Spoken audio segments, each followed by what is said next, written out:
Hello and welcome to the Flipping and Wholesaling Houses in New York show, where I teach you how to start flipping or wholesaling houses in New York, or if you're already doing it, how to grow your business. Topic for today is how to wholesale tax delinquent properties. And we need to sort of explain, first of all, what wholesale means and what tax delinquent properties mean. And this varies. Those things don't vary, but how to do it varies where you are. Really varies by county. So I feel like I'm really low here. Now it's better. Okay. So, first of all, let's talk about what wholesaling is. Wholesaling is getting a property under contract and then assigning that contract to somebody else, usually a cash buyer, who's going to then do the work to it. And you just make a spread between what you bought it at and what you are assigning it for. Tax delinquent properties are properties where the taxes aren't paid. Now, what's interesting, and if you listen to the end, I'm going to talk to you about why you may or may not need a list of tax delinquent properties. If the property is tax delinquent, it usually means a couple of things. It usually means, A, that there is not a first mortgage on it, because the vast majority of first mortgage lenders are going to pay the taxes themselves.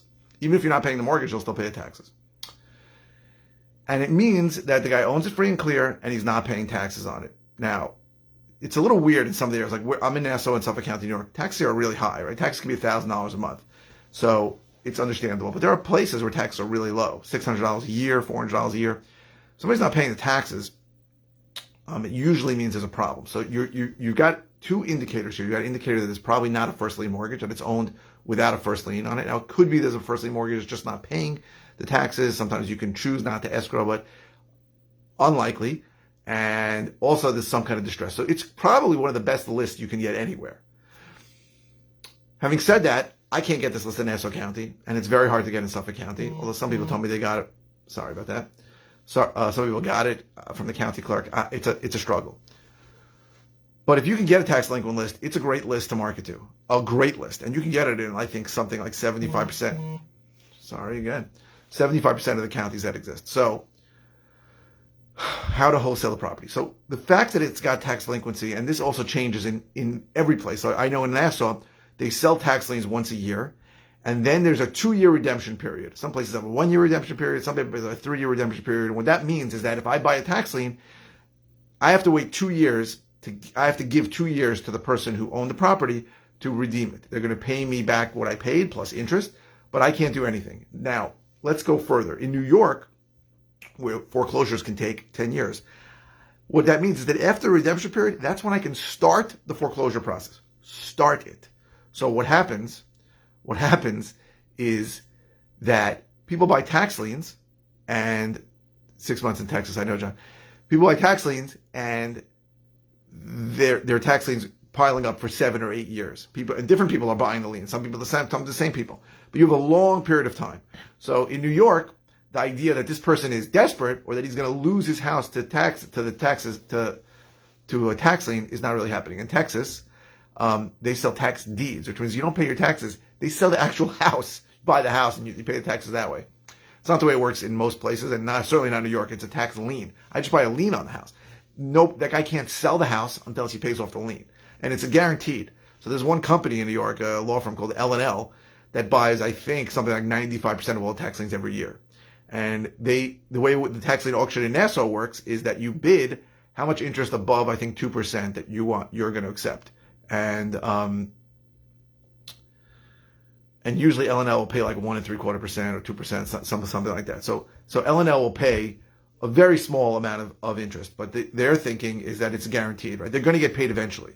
And then what happens once in a while is that they will actually foreclose on a property. And when I used to go to the auctions every week, you would see them every once in a while, where they'd buy a $20,000 tax lien and they'd get a $300,000 house. So that's how they work, right? But it's very hard to compete with them because the interest that they can take is much lower than yours. But I get people calling me all the time and saying, hey, I had this house and it looks like there's a tax lien on it or that kind of thing. Can I still buy it? Of course you can buy it. You can buy it the way we buy any house, and you can wholesale it the way we sell any house. And when you run title, you're going to see whatever tax delinquency and tax liens are on there will show up. And those taxes have to be paid, right? So I'm looking at buying a property right now. It's got about $80,000 in back paid in unpaid taxes. I know that I'm going to have to pay that off if I get it and I close. But you can wholesale a property like that just like you wholesale any property. So I happen to think if you can get a list of tax delinquent properties in your area, it is probably one of, if not the best list to market to. Because again, it indicates two things. It may indicate some kind of economic distress. Now, let's be honest.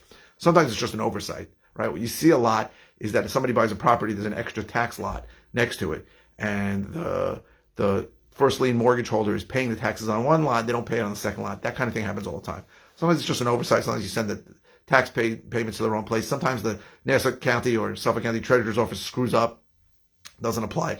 But assuming somebody really is not paying taxes, like for a couple of years, right? So that means it's not an oversight. Then it usually indicates that there is not a first lien mortgage holder. So that's good because the guy probably has tons of equity. And the guy's in economic distress. So in my opinion, it's probably the best list to market to if you can get it. Tax delinquent list. I use it wherever I can get it. I can't really get it in Nassau. Maybe once a year you can get a list of tax liens, but then you got to really go through those because a lot of them are paid off quickly before the auction. But it's a great list to use, and it is definitely something you can try to wholesale on, because there are people who don't really understand how it works, and when they find that the tax lien was sold, they will then believe that maybe they came from another state, that maybe their house is going to be gone, or maybe somebody's going to kick them out, and some people will feel economic distress, some kind of urgency from it. Some people won't give a crap. Some people just walk away from the house. Those people are good people to talk to too. They think that the house is gone, right? I can't tell you how many prospects I've spoken to, either from a foreclosure or tax lien situation where they said, "Oh, the bank owns it," or "The guy who bought the tax lien owns it." And I'm like, I don't know what happened, but they don't own it. You can still sell the property. Are you interested? That happens a lot. So you want to have that conversation with people, even if they don't understand what's going on, because sometimes they'll sell you the house because they thought it was gone already. And if there's equity in it for them or anything in it for them, they might take it. So the way to wholesale it, you call them. They say they're interested in selling. You do the math after you run title on see what you're really going to owe. If this makes sense, you make an offer. They accept your offer, and just like any other deal, you are going to go to contract on it. Make sure the contract's assignable. And there are a lot of steps to that, because even after the seller says yes in New York, his attorney has to prepare the contract. You don't bring a contract, and there's no inspection contingency in it. Those things happen before a contract. So if you're not getting information from me, you're getting information wrong. You're getting a list of the ones that's sold, John. No, I don't get a list of the ones that sold. The tax liens that sold, you get a list of the ones that are for sale, for auction. So you go to contract, and then you find a cash buyer who wants it. And John, you're getting a list of the ones that sold. No, you're getting a list of the people that are in auction, and those are the people you know, and then you contact them. That's the idea. Sorry. The tax liens. Yeah, I get a list of the tax liens that are up for auction, and then you try and contact them. But again, in between the time you get that list and the auction, a lot of people pay off. It's just an oversight. When they get notified that it's being auctioned, they cover it.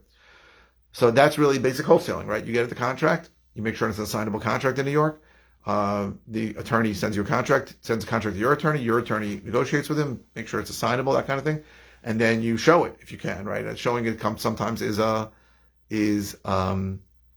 issue, right? If somebody's living in the house, they don't always want to show it. You have to sell it right. So I've been through a lot of videos about how exactly to talk to sellers, the 3 seeds you should plant in the seller's mind after he says yes.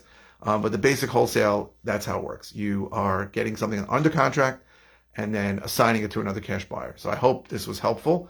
If you want information on how I can help you, go to howtoflipnewyork.com. If I do sell a course that teaches all this stuff, I may be revamping the course now, but don't be afraid if you order it. Anybody who paid for the course is going to be informed of the new course, and we'll get all that information. That's howtoflipnewyork.com/course. If you're interested in coaching, I do offer coaching, coaching.howtoflipnewyork.com. If you're watching on YouTube, please subscribe. If you're watching on any platform, please click like. Those likes really help. And please keep the comments coming. Any comment you make, I respond to. If it's an easy answer, I'll just respond with an answer. If it's a topic that I've covered, even if I've covered it multiple times, I'll send you links to all the YouTube videos on it. And if it's something new or something I haven't covered in a while, then I might do a video on it too. So thank you very, very much for watching. I really, really appreciate it. Thank you.